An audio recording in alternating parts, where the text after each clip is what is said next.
مومنو، جب تم نماز پڑھنے کا قصد کیا کرو تو اپنے منہ اور کوہنیوں تک ہاتھ دھو لیا کرو، اور سر کا مسح کر لیا کرو، اور ٹخنوں تک پاؤں دھو لیا کرو، اور اگر جنابت کی حالت میں ہو تو نہا کر پاک ہو جایا کرو، اور اگر بیمار ہو یا سفر میں ہو یا کوئی تم میں سے بیت الخلا سے ہو کر آیا ہو یا تم نے عورتوں سے مقاربت کی ہو، پھر تمہیں پانی نہ مل سکے تو پاک مٹی لو اور اس سے منہ اور ہاتھوں کا مسح یعنی تیمم کر لو۔ اللہ تم پر کسی طرح کی تنگی نہیں کرنا چاہتا،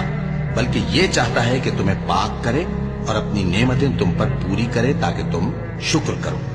اور اللہ نے جو تم پر احسان کیے ہیں ان کو یاد رکھو، اور اس کے عہد کو بھی جس کا تم سے قول لیا تھا، یعنی جب تم نے کہا تھا کہ ہم نے اللہ کا حکم سن لیا اور قبول کیا۔ اور اللہ سے ڈرو، کچھ شک نہیں کہ اللہ دلوں کی باتوں تک سے واقف ہے۔ اے ایمان والو، اللہ کے لیے انصاف کی گواہی دینے کے لیے کھڑے ہو جایا کرو، اور کچھ لوگوں کی دشمنی تم کو اس بات پر آمادہ نہ کر دے کہ انصاف ہی نہ کرو۔ انصاف کیا کرو کہ یہی پرہیزگاری کی بات ہے،